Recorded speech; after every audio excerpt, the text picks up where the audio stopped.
자, 오늘 말씀을 보면 예수님께서 예루살렘을 가시는 길이었다고 설명합니다. 그런데 사마리아와 갈릴리 사이로 지나가셨다고 말씀합니다. 참고로 이스라엘에서 예루살렘은 남쪽이고요, 갈릴리는 북쪽, 사마리아는 중간입니다. 근데 사마리아와 갈릴리 사이로 지나가시다가 한 마을에 들어가셨는데 나병 환자 10명이 멀리 서서 예수님께 소리 높여서 말합니다. 예수 선생님이여, 우리를 불쌍히 여기소서. 이 본문에 나오는 10명의 나환자에게 세 가지 공통점이 있었습니다. 첫째, 이들은 희망이 없는 사람들이었습니다. 누가 보더라도 그들의 현재 상황은 희망이 없는 사람들이었습니다. 당시 의학으로 고칠 수 있는 것도 아니고 그들은 그들의 병으로 인해서 희망이 없는 사람들이었습니다. 건강에 큰 문제가 발생을 했습니다. 게다가 사회적으로도 격리되어 있습니다. 성전, 교회에도 갈 수가 없습니다. 여러분이나 저처럼 이곳에 와서 예배 드릴 수도 없는 거예요. 비참한 상태에 있었습니다. 정말 소망이 없는 사람들이었습니다. 두 번째, 이들은 희망은 없지만 희망을 잃지 않은 사람들이라고 하는 공통점을 갖고 있었습니다. 참 중요한 부분인데 이들은 분명히 희망이 없어요. 그러나 결코 희망을 잃지 않는 사람들이었습니다. 절망적인 상황에 놓여 있는 사람들이지만 절망하지 않는 사람들이었다. 그들은 희망을 가지고 예수님께 나와 요청했죠. 그들의 간구는 응답되어졌습니다. 사랑하는 성도 여러분, 여러분 상황이 희망이 없는 절망적인 상황일 수 있습니다. 그러나 이 10명처럼 소망을 잃지 마시기 바랍니다. 그래야 회복이 가능합니다. 예전에 대전에서 20대 젊은 부부의 비극적인 이야기가 있었습니다. 생선 가게를 운영하면서 카드 빚을 졌는데 자그마치 1억 정도 지게 됐습니다. 근데 이들의 고민을 하다가 해결책으로 생각해낸 것이 일가족 동반 자살이었습니다. 이 젊은 부부에게 두 아이가 있었습니다. 4살 난 아들과 2살 난 딸이 있었는데 이 아이들을 목졸라 죽였어요. 그리고 자신들은 농약, 살균제 등을 먹고 음독 자살을 기도했습니다. 근데 병원에 옮겨졌고 목숨은 또 건졌어요. 자, 빚은 그대로입니다. 이제 자식마저 죽고 없습니다. 그것도 자기들이 죽인 거잖아요. 근데 어쩌다가 이런 일이 벌어진 것입니까? 희망이 없고 희망을 잃었기 때문이에요. 우리의 삶에도 때로 희망이 없어질 때가 있습니다. 분명히 단절되고 절망적일 때가 있습니다. 그러나 그때에도 우리는 희망을 잃지 말아야 됩니다. 이 10명의 나환자는 분명히 희망이 없어졌지만 희망을 잃지 않았습니다. 이게 중요합니다. 자, 그런데 우리가 어디에서 희망, 소망을 찾을 수가 있습니까? 바로 예수님 앞에서, 우리 아버지 되시는 하나님 앞에서, 우리 위로자 되시는 성령님 앞에서 찾을 수 있습니다. 다른 곳이 아니라 삼위일체 되시는 하나님 안에서 희망을 되찾아야 하는 것입니다. 제 10명의 나환자의 세 번째 공통적인 특징, 그것은 희망을 되찾은 사람들이라는 것입니다. 이게 아주 중요하죠. 이들은 결국 그들이 바라던 것을 얻었습니다. 소망을 얻었습니다. 믿음, 소망, 사랑, 이것은 항상 있어야 된다고 성경은 말씀하죠. 소망을 찾는 사람들이 꼭 되시기 바랍니다. 주님께 나와서 고침받은 한 문둥병자에 대한 말씀 잘 아실 겁니다. 그 나환자는 자신을 깨끗하게 해달라고 요청을 했습니다. 원하시면 저를 깨끗게 하실 수 있나이다, 이렇게 말했죠. 근데 오늘 본문에 나오는 10명의 나환자들은 13절에서 예수 선생님이여 우리를 긍휼히 여기소서, 이렇게 말합니다. 그러자 예수님께서 이들에게 가서 제사장들에게 너희 몸을 보이라, 이렇게 말씀하셨습니다. 그 말대로 제사장들에게 가는데 가다가 깨끗함을 받았습니다. 그들이 원하던 대로 하나님의 긍휼하심을 입어서 몸이 완전히 회복되었습니다. 이제 희망을 되찾았던 것입니다. 소망을 되찾았습니다. 자, 이 사람들 본래 희망이 없던 사람들이었죠. 그러나 희망을 잃지 않던 사람들입니다. 그리고 결국 주님께 와서 희망을 되찾은 사람들이 되었습니다. 우리도 이처럼 삶이 절망적이라 할지라도 희망을 잃지 말아야 됩니다. 주님께 찾아와서 결국 소망을 되찾는 사람들이 다 되기를 바랍니다. 그리고 이것을 전하는 사람들이 되어야 할 것입니다. 특별히 우리는 이 말씀을 통해서 고난이 우리에게 유익을 주는 면도 있고 때로는 오히려 축복일 수도 있다고 하는 사실을 배우게 됩니다. 세상 만사에는 때가 있고 모든 일에는 하나님의 깊은 뜻이 있습니다. 살아가면서 고통당하고 희망을 잃게 될 때도 있죠. 그런데 그런 때도 우리에게 유익이 있는가 이런 생각이 들 수 있습니다. 근데 잘 생각해 보면 그런 때도 우리에게 유익한 면이 있습니다. 여러분, 고난의 때를 만나면 우리가 이전에 가지고 있던 차별과 장벽이 무너지게 됩니다. 이것은 삶의 큰 법칙 중에 하나입니다. 서로 간에 공통적인 불운이 생겼을 때 우리에게 인종차별, 민족적인 장벽 같은 것이 쉽게 무너지게 됩니다. 이 나병이라고 하는 공통된 비극 속에서 이 10명의 사람들이 하나가 되었던 것입니다. 제가 예전에 미국에 처음 갔을 때요, 영어를 잘 못했으니까 영어 공부를 하러 갔는데 거기에 저 말고 두 남자가 있었습니다. 한 명은 일본 남자, 한 명은 중국 남자. 이 세 남자가 하나 되기 어렵죠? 예. 근데 우리 다 영어가 안 되니까 한 마음이 되는 거예요.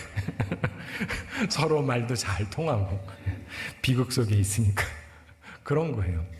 홍수가 한 지방을 휩쓸어서 맹수들이 높은 지역에 모여들게 되면 천성적으로 적이었던 동물들, 다른 때라면 서로 죽이고 그런데 열중할 동물들도 그때만큼은 한 곳에 모여 있는 것을 보게 됩니다.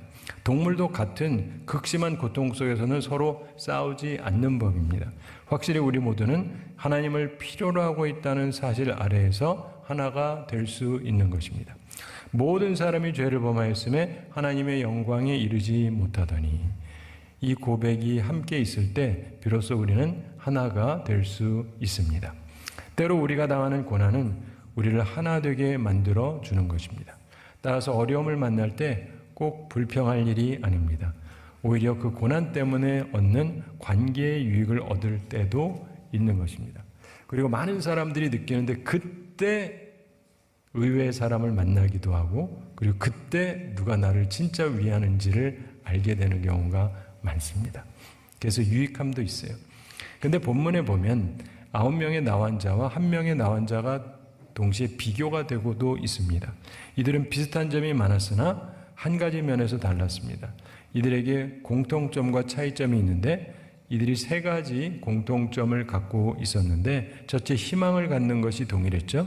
절망 중에도 희망을 갖는 긍정적인 생각의 소유자들이었습니다. 특별히 주님 안에서 그 희망을 갖는 온전한 믿음을 소유한 사람들이었다고 볼 수가 있습니다. 두 번째로, 주님을 찾아오는 것이 동일했습니다. 주님께 찾아왔고 간구했고 응답하시는 말씀을 들었습니다.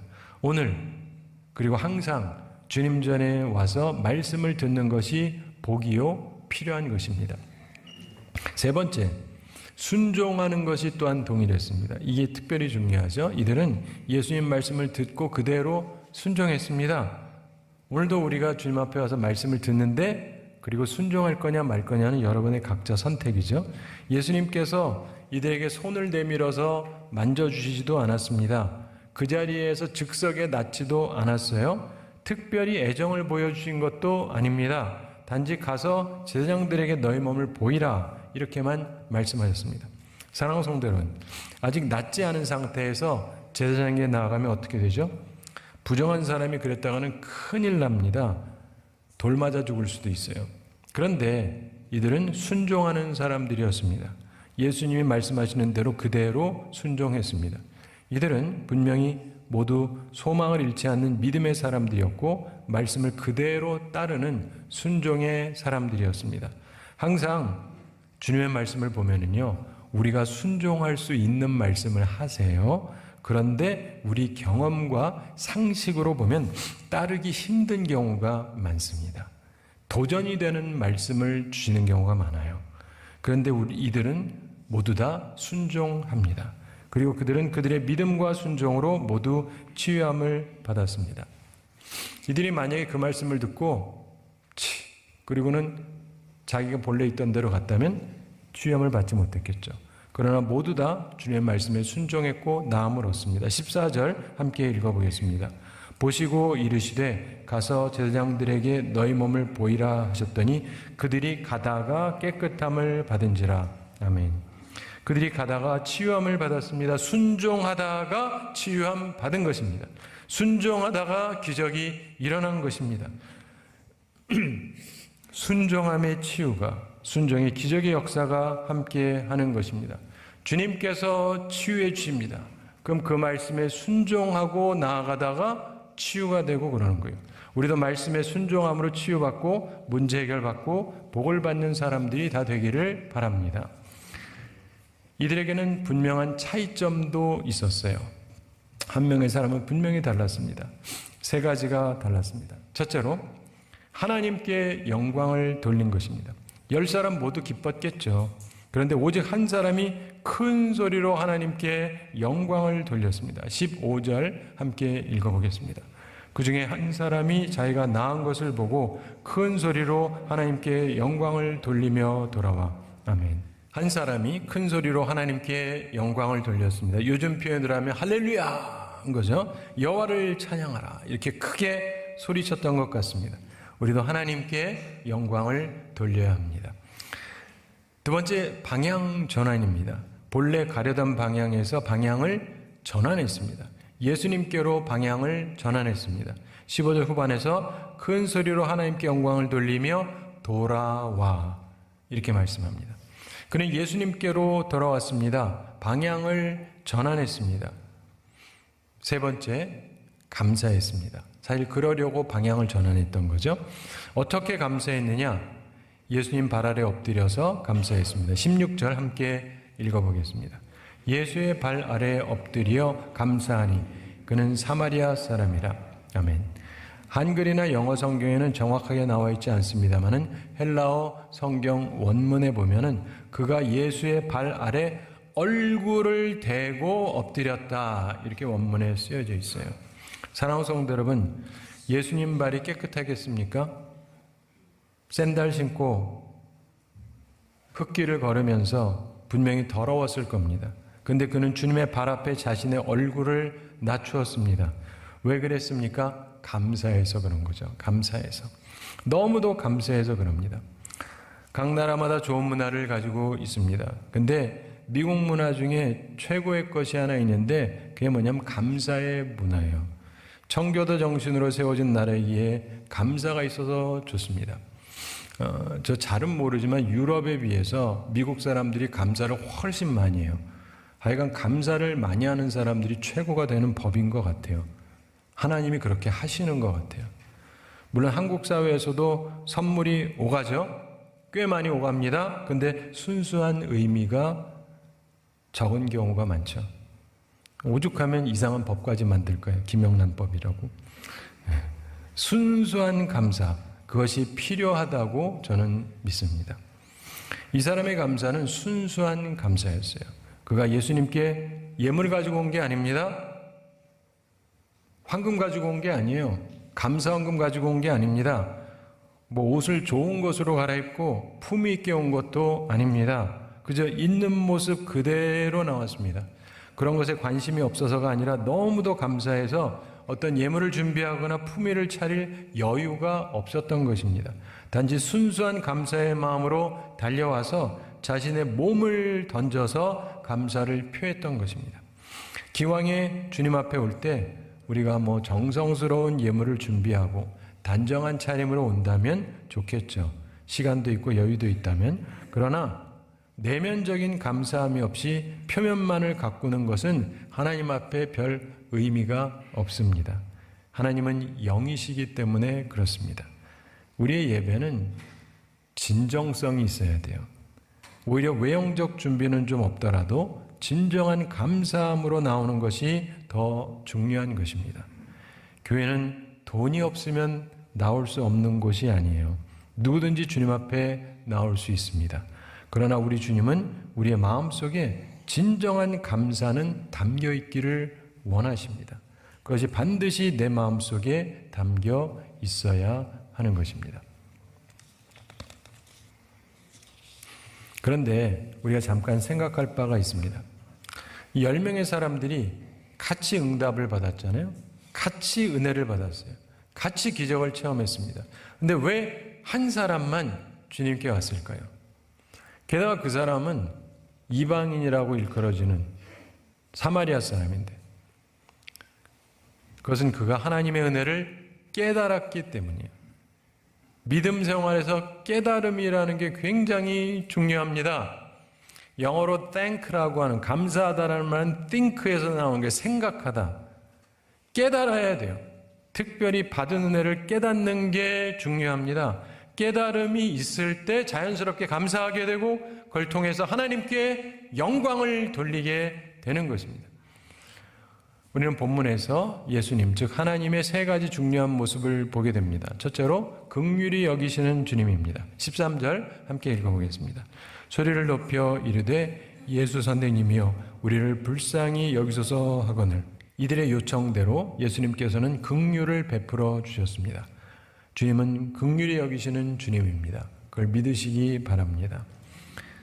두 번째, 책망하시는 주님입니다. 17절 함께 읽어보겠습니다. 예수께서 대답하여 이르시되 10사람이 다 깨끗함을 받지 아니하였느냐? 그 아홉은 어디 있느냐? 그 아홉은 어디 있느냐? 책망하시는 거예요. 예수님께서 왜 그러셨을까요? 생각을 해보면 돌아왔던 그 사마리아 사람이 무심코 혼자 돌아섰을 것 같지는 않습니다. 아마도 그가 다른 사람들도 권해서 같이 돌아가자고 했을 것입니다. 지금껏 그랬잖아요. 올 때도 같이 왔었잖아요. 갈 때도 같이 갔었고, 그러니까 이번에도 같이 가자고 했을 확률이 무척 높습니다. 물론 추측이지만 만약 그랬다면 나머지 9은 거절했다, 이런 말이 되는 거예요. 주님께서는 은혜를 받았으나 감사할 줄 모르는 사람을 기뻐하지 않으십니다. 물론 주님께서 그들에게 보복 조치를 취하지는 않으셨습니다.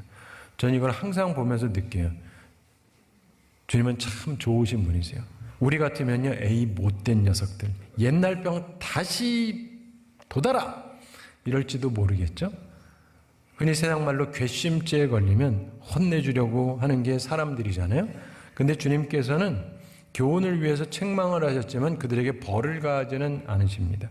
대신에 다른 방법을 사용하세요. 그게 우리 주님에게서 발견하게 되는 세 번째 중요한 모습입니다. 셋째, 감사하는 자에게 더 큰 복을 주시는 주님이다. 바로 이 부분이 중요해요. 주님께서는 감사할 줄 모르는 사람 벌 주시는 것보다 잘한 사람 칭찬해 주시고 상 주시는 걸 더 기뻐하십니다. 감사하는 자에게 더 많은 복을 주세요. 하나님께 영광을 돌리러 온 이 사람에게 예수님께서 19절에서 일어나 가라, 내 믿음이 너를 구원하였느니라, 이렇게 말씀하십니다. 19절 함께 읽어보겠습니다. 그에게 이르시되 일어나 가라, 내 믿음이 너를 구원하였느니라 하시더라. 이 사람이 지금 치유함 받은 것은 주님의 능력과 사랑 때문이지 않습니까? 근데 그런 것은 전혀 언급하지 아니하시고 그의 믿음에 대해서만 언급을 하십니다. 즉 그의 믿음을 크게 평가하십니다. 그런데 본문의 예수님 말씀 중에 보면 감사라고 하는 단어가 나오지 않습니다. 단지 하나님께 영광을 돌리는 것, 그리고 믿음에 대한 언급만이 있습니다. 이로 보건대 감사가 하나님께 영광을 돌리는 것이요, 감사 없는 믿음은 주님께서 귀중하게 여기지 아니하신다는 것이 명백해지는 것입니다. 우리도 우리 삶에 하나님께서 허락하신 은혜를 깨닫고 하나님께 영광을 돌림으로 참된 감사의 삶을 살게 되기를 바랍니다. 우리 11월은 감사의 계절이지 않습니까? 감사의 말, 좋은 말 많이 하시기 바랍니다. 저는 세상을 살펴보면서 느끼는 건 미국이 여전히 세계 최고인데 그들이 세계 최고인 이유는 딱 하나밖에 모르겠어요. 감사를 잘해요. 확실히 잘해요. 땡큐가 입에 배 있어요. 고맙다는 말이 입에 배 있어요. 저도 상당히 배 있습니다. 근데 그 사람들은 저보다 못하지 않아요. 무진장 많이 합니다. 사랑하는 성도 여러분, 감사를 하세요. 그럼 최고가 됩니다. 하나님이 올려주세요. 더 복을 주세요. 전에도 한번 말씀드렸습니다마는 식사할 때는 특별히 좋은 얘기, 좋은 생각만 하세요. 나쁜 얘기는 좀 그만하시고, 특별히 11월에는 혼자 식사하시는 분도 혼자 식사할 때 나쁜 생각하지 마세요. 즐겁고 좋은 생각만 하세요. 감사하는 생각만 하세요. 많은 분들이 밥 먹을 때 나쁜 얘기하거나 기분 나쁜 생각을 합니다. 그렇게 살면요, 감사가 없고 소화불량에 걸리고 건강에도 지장이 옵니다. 식사하실 때 여러분 감사하기도 하시죠? 안 하신다면 하시고, 그리고 감사하고 나서 감사한 이야기, 좋은 이야기만 하세요. 최소한 밥 먹을 때는. 남 이야기, 특별히 나쁜 이야기는 그때만이라도 좀 삼가하세요. 그렇게 사시면은 훨씬 밝아지는 것을 체험하시게 될 것입니다. 감사하는 자에게 더 많은 감사를 주시는 것을 느끼게 될 것입니다. 제가 한 가지 이야기 말씀드리면서 오늘 말씀을 마치겠습니다. 오래전에 미국 대통령 윌슨 대통령 때 있었던 일인데, 한 번은 윌슨 대통령이 몬타나주의 빌링이라는 곳에서 기차를 세우고 간단한 연설을 했습니다. 근데 2명의 어린 소년이 대통령을 보고 싶어서 경찰 제지선을 넘어서 대통령과 영부인 있는 곳 바로 밑까지 달려왔습니다. 그러면서 한 소년이 자기가 마침 가지고 있는 이 작은 성조기, 그거를 대통령에게 드리려고 했고 영부인이 받아들였습니다. 그런데 다른 한 소년이 침울한 표정을 지어요. 자기는 국기가 없었기 때문에 그렇습니다. 근데 이 아이가 잠깐 생각을 하는 듯 하더니 자기 호주머니에서 뭘 찾아가지고 손에 쥐고 대통령한테 내밀었습니다. 대통령이 몸을 구부려서 받아봤습니다. 그게 뭐냐면 선물인데, 다임이라고 미국에서 제일 조그만 것 중에 하나인 10센트 동전입니다. 대통령이 드리는 선물치고는 참 하찮은 거죠. 우리로 치면 한 10원 정도 할래나? 그런데요, 그로부터 5년 후에 윌슨 대통령이 세상을 떠났습니다. 근데 유품을 정리하던 영부인이 대통령의 지갑을 열어보면서 특이한 것을 발견했어요. 지갑에 따로 된 칸에 5년 전에 그 소년에게서 받은 선물인 그 10센트 그 동전이 종이에 쌓여서 넣어져 있었답니다. 대통령이 어디를 가든지 그 소년의 선물을 항상 몸에 지니고 다녔다는 것이죠. 사랑하는 성도 여러분, 미국 대통령이 좋은 선물 못 받아봤겠습니까? 얼마나 좋은 선물 많이 받았겠어요. 그런데 왜 그 10센트를 갖고 다녔겠어요? 진정성 때문이지 않습니까? 사랑하는 성도 여러분, 사실상 이 세상을 창조하시고 이 세상을 다스리시고 이 세상의 주인이신 하나님께 우리가 드릴 게 뭐가 있겠습니까? 근데 우리의 마음은 드릴 수 있잖아요. 감사의 계절을 맞아서 감사하는 마음으로 하나님께 영광을 돌리는 우리 모두가 되기를 우리 주님의 이름으로 축원합니다.